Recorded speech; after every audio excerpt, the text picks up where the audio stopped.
இயேசுவில் அன்பானவர்களே, உயிர்த்தெழுதலை பற்றியுள்ள கேள்வியை இந்த சதுசேயர் இயேசுவிடம் எழுப்புகின்ற போது உயிர்த்தெழுதல் உண்டு என்று இயேசு ஆணித்தரமாக எடுத்துரைப்பதை நாம் இங்கே வாசிக்கின்றோம். இயேசு உயிர்த்தெழுதல் உண்டு, மறைநூல்களில் இதைத்தான் சொல்லியிருக்கிறது, நீங்கள் மறைநூல் அறியாதவர்களாக இருக்கிறீர்கள், ஆகையால் தான் உங்களுக்கு தவறான கருத்துக்கள் உங்களுடைய உள்ளத்திலே இருக்கின்றன என்று அவர்களை குறை கூறிக்கொண்டு உண்மையான போதனையை, உயிர்த்தெழுதலை பற்றியுள்ள ஒரு தெளிவை நமக்கு எடுத்துரைக்கிறார் ஆண்டவர். நண்பர்களே, இன்றைய நற்செய்தியில் நாம் காண்கின்றோம், இந்த 7 சகோதரர்கள், அங்கு ஒரு பெண். யூதருடைய மரபுபடியாக நாம் வாசிப்பது, நாம் பழைய ஏற்பாட்டிலே வாசிக்கின்ற போதெல்லாம் மோசேயால் கொடுக்கப்பட்ட சட்டத்தில் எல்லாம் தெளிவாக கூறியிருக்கிறது, இஸ்ரேலுடைய உரிமை சொத்து ஒருபோதும் அவர்களிடமிருந்து கைமாறி வேறு யாருக்கும் போய்விடக்கூடாது. அதனால்தான் இஸ்ரேல் மக்களோடு ஆண்டவர் சொல், நீங்கள் பிற இனத்தாரோடு இணையாதீர்கள், கலராதீர்கள், உங்கள் பெண்ணை அங்கே திருமணம் செய்து கொடுக்காதீர்கள், பிறர் இனத்திலிருந்து அங்கிருந்து பெண்களை இங்கே திருமணம் செய்து கொள்ளவும் வேண்டாம், அங்கு கலப்பினம் உருவாக வேண்டாம். அவ்வாறு ஆனால் நீங்கள் உங்கள் கடவுளாகி என்னை வழிபடுவதிலிருந்து அவர்கள் உங்களை வழிதவரச் செய்வார்கள், ஆகையால் நீங்கள் பலவற்றை இழந்து விடுவீர்கள், அப்படி நீங்கள் செய்யக்கூடாது என்று ஆண்டவர் போதிப்பார். அதோடு சேர்த்து இஸ்ரேல் மக்களுக்குள்ளாலே ஆண்டவர் சொல்லுகின்ற ஒரு வார்த்தை இதுதான், உங்களுடைய தலைமுறை பூர்வீக சொத்து அனைத்தும் உங்களுடையதாகவே இருப்பதற்கு நீங்கள் பிறரோடு சேரக்கூடாது, உங்களுடைய அந்த இனத்துக்குள்ளாலேயே திருமணம் செய்து கொடுக்க வேண்டும். இனி ஒருவருக்கு மகப்பேறு இல்லை என்றால் அப்போது அவருடைய அடுத்தவர் அவருக்காக திருமணம் செய்து அவருக்கு மகப்பேரை உருவாக்க வேண்டும். ஒவ்வொருவருடைய பெயரும் நிலைத்திருக்க வேண்டும், ஒவ்வொருவருடைய பெயருக்கும் பின்னால் அவருடைய தலைமுறைகள் அறியப்பட வேண்டும். அதனால்தான் இஸ்ரேல் மக்களுடைய பரம்பரை நமது பைபிள்ல பழைய ஏற்பாடுல பல இடங்கள்ல அவருடைய பரம்பரை, இவருடைய மகன் இவன், இவருடைய மகன் இவன், இவருடைய மகன் இவன் என்று இவ்வாறு பல இடங்களில் எழுதப்பட்டிருப்பதை காண்கின்றோம். பைபிளில் புதிய ஏற்பாட்டிலேயும் நாம் காண்கின்றோம். மத்தேயு நற்செய்தியிலும் லூக்கா நற்செய்தியிலும் இயேசு கிறிஸ்துவனுடைய பரம்பரையை பற்றி சொல்கிற போது இப்படி வரிசையாக இவருடைய மகன் என்று இந்த தலைமுறை ஒரு மிக முக்கியமான ஒன்று. அதாவது ஆசி பெற்ற தலைமுறையா சபிக்கப்பட்ட தலைமுறையா? ஆசி பெற்ற தலைமுறையில் வந்தவனா சபிக்கப்பட்ட தலைமுறையில் வந்தவனா? இது மிக முக்கியமானது. இஸ்ரேல் மக்களுடைய வாழ்க்கை பயணம் முழுவதும் கானான் தேசத்தை நோக்கியுள்ள அந்த பயணத்தில் நாம் காண்கின்ற பல இனங்களோடு அவர்கள் போர் புரிய வேண்டிய ஒரு சூழல் வரும். அதில் மிக முக்கியமாக அவர்கள் எப்போதுமே போர் புரிகின்ற முக்கியமான இடம் என்பது அம்மோனியர் என்ற இனமும் ஏதோமியர் என்பவர்களும். இவர்கள் எப்போதுமே இஸ்ரேல் மக்களோடு போராடுகின்றவர்களாக இருக்கின்றார்கள். ஏதோமியரும் அதுபோல அந்த அம்மோனியரும். ஏதோமியர்கள் என்று சொல்கிற போது ஏதோமியர் எந்த பரம்பரையில் உள்ளவர்கள் என்றால் யாக்கோபனுடைய சகோதரனான ஏசாவினுடைய தலைமுறையில் உள்ளவர்கள். அவர்கள் தான் ஏதோமியர்கள். அவர்கள் எப்போதுமே இஸ்ரேலோடு, அதாவது ஏசாவுக்கு யாக்கோபோடு உள்ள அந்த யுத்தம், தாயின் கருவறையில் இருந்த போதே அன்று வாக்களிக்கப்பட்டது நமக்கு தெரியும். இவனது வயிற்றிலே 2 தலைமுறைகள் இருக்கின்றன, ஒன்று இன்னொன்றோடு எப்போதும் யுத்தம் செய்து கொண்டே இருக்கும். இளைவன் மூத்தவனுடைய தலையை மிதிப்பான் என்று சொல்கின்ற அந்த வாக்குறுதி, அது தலைமுறைகள் கடந்து செல்கிறது. அதாவது இஸ்ரேல் ஆகின்ற யாக்கோபு ஆசீர்வதிக்கப்பட்ட தலைமுறை பரம்பரையை கொண்டவனாக இருந்தால், ஏசா சபிக்கப்பட்ட தலைமுறை பரம்பரையை கொண்டவனாக இருக்கிறார். அதுக்கு முன்னதாக தொடக்கத்திலேயே நாம் எடுத்தோம் என்றால் ஆதி பெற்றவராகின்ற ஆதாம் ஏவாள், அவர்களுடைய 2 பிள்ளைகள், முதல் 2 பிள்ளைகளையும் காண்கின்றோம், காயினும் ஆபேல். ஆபேல் ஆசீர்வதிக்கப்பட்டவனாக இருந்தான், அங்கு சபிக்கப்பட்ட ஒரு தலைமுறை உருவாகிறது. அது கழிந்து நாம் அதுக்கு முன்னால் வருகிற போது நோவா, கடவுளால் மிகவும் தேர்ந்தெடுக்கப்பட்ட மனிதர் நோவா. நோவாவினுடைய 4 பிள்ளைகள் இருந்தார்கள். இந்த 4 கானான் என்பவன் சபிக்கப்பட்ட தலைமுறையாக மாறுகின்றான். அவருடைய பின் தலைமுறை முழுவதும் சபிக்கப்பட்டது. இவ்வாறுதான் பல தலைமுறைகள் தேர்ந்தெடுக்கப்பட்டவனுக்கு எதிராக, அழைக்கப்பட்டவனுக்கு எதிராக, ஆசீர்வதிக்கப்பட்டவனுக்கு எதிராக போர் புரிகின்ற பல இனங்கள் உருவாகி கொண்டிருக்கிறது.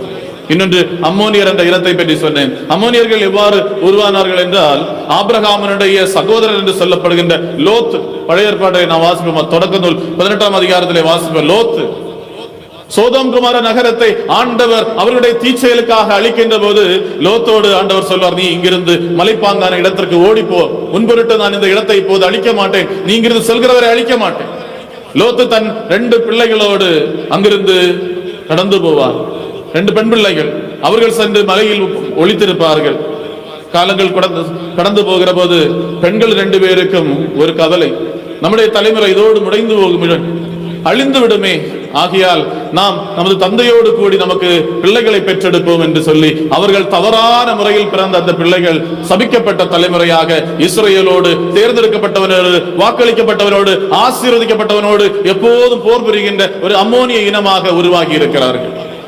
அன்பானவர்களே, இவ்வாறுதான் தலைமுறை என்பது மிகவும் முக்கியமானது. முழுவதும் ஆசீர்வதிக்கப்பட்டதாக இருக்கும். பல நேரங்களில் நாம் பொன்னுக்கும் பல பொருட்களுக்கும் அல்லது நிலத்திற்குமாக, பணத்திற்காக ஓடி ஓடி பல சாபங்களை நமது தலையில் ஏற்றி வைக்கிற போது என்னுடைய பின் தலைமுறை முழுவதும் சபிக்கப்பட்டதாக மாறுகிறது. சொத்தை சேர்ப்பதற்காக, பணத்தை சேர்ப்பதற்காக, இன்று பெரிய ஆடம்பரங்களில் வாழ்வதற்காக என்று பிறரை வஞ்சித்து ஏமாற்றி நாம் உருவாக்கி வைக்கின்ற எல்லாம் என்னுடைய தலைமுறைக்கு சாபத்தை உருவாக்கி வைக்கிறது என்பதை தான் புரிந்து கொள்ள வேண்டும், உணர்ந்து கொள்ள வேண்டும். அந்த சாபம் நிறைந்தவனாக இருக்கிறவனுக்கு கடவுளுடைய முன்னிலையில் நிற்பதற்கு இடமில்லை. கடவுளுடைய முன்னிலையிலே நிற்பதற்கு இடமில்லை. இந்த இடத்திலே இங்கு வாசிக்கிற நான் 7 சகோதரர்களை பற்றி இங்கு வாசிக்க கேட்டோம். பழைய ஏற்பாட்டில் இஸ்ரேல் தேர்ந்தெடுக்கப்பட்ட குலம், இந்த இஸ்ரேலில் தேர்ந்தெடுக்கப்பட்ட யூதாவுக்கு பிறந்த பிள்ளைகளில் ஒருவனுக்கு மூத்தவனுக்கு திருமணம் செய்து கொடுக்கிற போது இதே நிகழ்வு பழைய ஏற்பாட்டில் வரும். யூதாவினுடைய மகன் ஒருவனுக்கு திருமணம் செய்து கொடுக்கிற போது அவன் குழந்தை பேர் இல்லாமல் இறந்து போகின்றான். அடுத்தவனுக்கு திருமணம் செய்து கொடுக்கிற போது அவரும் குழந்தைகள் இல்லாமல் இறந்து போவான். மூன்றாவதானவன் அவனுக்கு திருமணம் செய்து கொடுக்கும் போது சகோதரனுக்கு குழந்தை பேர் இவன் மூலமாக கிடைப்பது அவனுக்கு விருப்பமில்லை. ஆகையால் அவன் தவறு செய்வான். அவனுடைய தவறுக்காக ஆண்டவர் அவனை அழிப்பார், அவனும் இறந்து போவான். அன்பானவர்களே, கடவுள் நமக்காக கொடுக்கப்பட்டிருக்கிற வார்த்தைகளை நாம் கடைபிடிக்காவிட்டால், என் மூலமாக பிறர் ஆசி பெறுவதற்கு நான் என்னை விட்டுக் கொடுக்காவிட்டால், என்னுடையது எனக்குரியது நான் என்று நான் வாழ்கிறேன் என்றால் நிச்சயமாக என்னுடைய தலைமுறை ஆசி பெற்றதாக அமையாது. ஒருவேளை தலைமுறையே இல்லாதவனாக நான் அழிய வேண்டிய ஒரு சூழ்நிலை கூட உருவாகலாம். அன்பர்களே, நான் இவ்வுலகத்தில் இன்று சேர்த்து வைக்க வேண்டியது என்னுடைய பின் தலைமுறைக்கான ஆசீர்வாதம் அல்லது நிலைவாழ்விற்கான அவர்களை கூட்டி சேர்க்கின்ற ஒன்று. அதுதான் ஆண்டவர் இங்கே சொல்கிறார், உங்களுக்கு இறை வார்த்தை தெரியாது, கடவுளுடைய வல்லமை எது என்று உங்களுக்கு தெரியாது. ஏனெனில் நீங்கள் இறை வார்த்தையை பற்றியோ கடவுளுடைய வல்லமையை அக்கறை உடையவர்கள் அல்ல. நீங்கள் கொள்கின்ற அக்கறை முழுவதும் இந்த மண்ணை எப்படி பிடிப்பது, அந்த பொன்னை எப்படி சொந்தமாக்குவது, பணத்தை எப்படி சொந்தமாக்குவது, வாகனங்களை எப்படி சொந்தமாக்குவது, வாழ்வது, எவ்வாறு புகைவலிக்கலாம், எவ்வாறு குடிக்கலாம், எந்த இடத்தில் சென்று புகைவலிக்கலாம், எந்த இடத்தில் குடிக்கலாம், எப்படியெல்லாம் ஆடம்பரமாக வாழலாம், எப்படியெல்லாம் என்னை அழித்து, என் சமூகத்தை அழித்து, என் வீட்டை அழித்து, எத்தனையோ குடும்பங்களில் இன்று இந்த வேதனை நாம் மாற வேண்டும். செய்து கொடுக்க வேண்டிய கடமை, பிள்ளைகளுக்கு செய்து கொடுக்க வேண்டிய கடமை நான் தவறிக்கொண்டிருக்கிறேன் என்றால் நான் என் குடும்பத்தில் என் தலைமுறைக்கு ஆசீர்வாதத்தை அல்ல கொண்டு வந்து கொண்டிருப்பது. என்னுடைய பெற்றோருக்கு, என்னுடைய மனைவிக்கு, என்னுடைய பிள்ளைகளுக்கு செய்ய வேண்டியதை நான் செய்யாமல் நான் சேர்த்து வைக்கின்றது அனைத்தும் அவர்களுக்கு சாபத்தை உருவாக்கி கொடுக்கின்றது.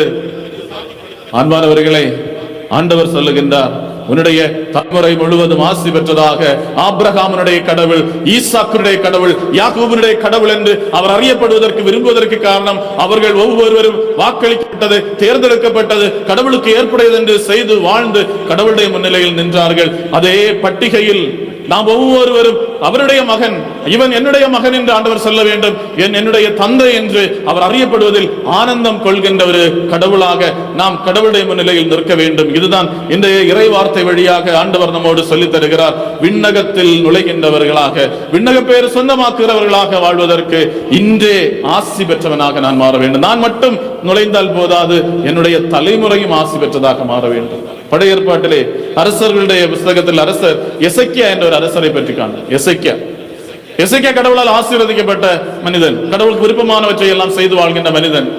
எசேக்கியா ஆண்டவரோடு ஜெபிப்பார். ஆண்டவர் இறைவாக்கின் வழியாக ஆண்டவர் எசேக்கியாவோடு சொல்லுவார், உன்னுடைய ஆயுசு முடிந்து விட்டது, நீ மரிக்க போகிறாய், அல்லது உனக்கு மரணம் உனக்கு முன்னால் இருக்கிறது, ஆகையால் நீ செய்ய வேண்டியவற்றை எல்லாம் ஒழுங்குபடுத்திக்கொள் என்று சொல்கிற போது எசேக்கியா ஆண்டவருடைய சந்நிதியிலே அழுது ஜெபிப்பார். ஆண்டவரே, உம்முடைய முன்னிலையில் நான் நீதிமானாக வாழ்ந்ததை நீ நினைவு கூர்ந்தருளும் என்று ஜெபித்த போது ஆண்டவர் உடனடியாக அவனுக்கு 15 ஆண்டுகள் மீண்டும் நீட்டி கொடுப்பார். மீண்டும் 15 ஆண்டுகள் நீட்டி கொடுக்கின்ற ஒரு சூழ்நிலையை பைபிளிலே வாசிக்கின்றோம். அவன் கடவுளுடைய முன்னிலையில் நீதிமானாக இருந்தான். மிகப்பெரிய ஒரு ஜெபம். நாம் இந்த எல்லாரும் ஜெபிக்கிறோம், நம்முடைய ஜெபங்கள் பல வேளைகளில் கேட்கப்படுவதில்லை என்றெல்லாம் பல நேரங்களில் புலம்பிக் கொண்டிருக்கிறோம். கடவுளை மறந்து ஓடுவதற்காக தயாராகிறோம். காரணம், நான் ஜெபிக்கிற ஜெபங்கள் சென்று சேர்வதில்லை என்று நாம் ஜெபிக்க நினைக்கிறோம். காரணம், ஜெபிக்க நாம் சென்று சேராததற்கு பின்னால் ஆண்டவர் உன்னுடைய மரணம் உனக்கு முன்னால் இருக்கிறது என்று சொல்கிற போது அவன் சுவரை நோக்கி முகத்தை திருப்பிக் கொண்டு, ஆண்டவரே உமக்கு முன் என்பதை நினைவு கூர்ந்தருளும் என்று ஜபித்த அந்த ஜபத்திற்கு உடனடியாக அவனுக்கு பதில் கிடைத்தது என்றால், நீதிமானாக, நேர்மையாளனாக, கடவுளுடைய வார்த்தைக்கு கீழ்ப்படுகின்றவனாக, கடவுளுடைய அருள்வரத்தையும் கடவுளுடைய வல்லமையும் ஏற்றுக்கொண்டு அதற்கு அடிபணிந்து போகின்ற ஒரு மகன் அல்லது ஒரு மகள் ஆண்டவரை பார்த்து ஜபிக்கின்ற ஜபத்திற்கு அந்த நொடிப்பொழுதிலேயே பதில் கிடைக்கும் என்பதை நாம் காண்கின்றோம். அது இவ்வுலகத்திலேயே இந்த நொடிப்பொழுதே இவ்வுலகத்திற்கான ஆசீர்வாதமே கொடுக்கப்படுகிறது என்றால், அன்பானவர்களே, நிலை வாழ்வாகின்ற அந்த பெரிய ஆசீர்வாதம் நமக்கு கடவுள் கொடுக்க காத்திருக்கிறார். அந்த நிலை வாழ்வை சொந்தமாக்குவதற்காகத்தான் இவ்வுலகத்தில் நாம் வாழ்ந்து கொண்டிருக்கிறோம். ஆகியால் இவ்வுலகத்தில் நாம் வாழ்கின்ற இந்த காலத்திலே நாம் செய்ய வேண்டியது கடவுளுடைய வார்த்தை என்ன என்பதை அறிய வேண்டியவர்களும், கடவுளுடைய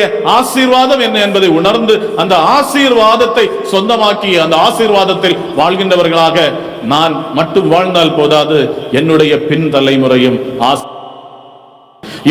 தலைமுறையும் கடவுளுடைய அருட்கரம் தொட்ட அந்த அருட்கரத்தில் வாழ்கின்ற குடும்பமாக தலைமுறையாக இருக்க வேண்டும். அந்த குடும்பம் ஆசி பெற்றது என்று நாளை வருகின்ற தலைமுறையும் நமது குடும்பத்தை பார்த்து சொல்கின்றவர்களாக மாற, நமது குடும்பங்களில் என்றும் சொல்வது போல, அன்பானவர்களை, கடவுளுடைய வார்த்தை அதற்கு வீடுகளில் வாசிப்பதும் அதை தியானிப்பதும் அந்த இறை வார்த்தையை பிள்ளைகளுக்கு பகிர்ந்து கொடுப்பதும் மிக முக்கியமான ஒன்று.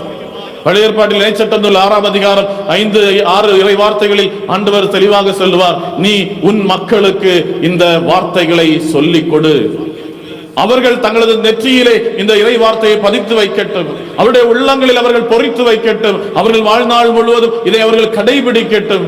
நமது பிள்ளைகளுக்கு இன்று நாம் இந்த இறை வார்த்தையை, கடவுளுடைய வார்த்தையை சொல்லிக் கொடுக்காததால் அவர்கள் அறியாதவர்களாக, கடவுளுடைய வார்த்தை என்ன என்று அறியாதவர்களாக, கடவுளுடைய வல்லமை என்ன என்பதை புரியாதவர்களாக வாழ்க்கை பயணம் நகர்ந்து போகிறது. கடவுளை விட்டு அகன்று அந்த சூழலில் இருந்து திரும்பி வருவதற்கான ஒரு அழைத்தலை இன்று திருச்சபையை தாய் கடவுள் ஆண்டவராகிய இயேசு கிறிஸ்து தூய ஆவியானவர் நம்மோடு சொல்லுகிற போது, அன்பானவர்களை, நாம் ஒவ்வொருவரும் அதற்கு செவி கொடுத்து அதை நாம் சிறமேலேற்று நமது வாழ்க்கையில் நாம் கடைபிடிப்போம். இறைவன் நம்மை ஆசீர்வதிப்பாராக.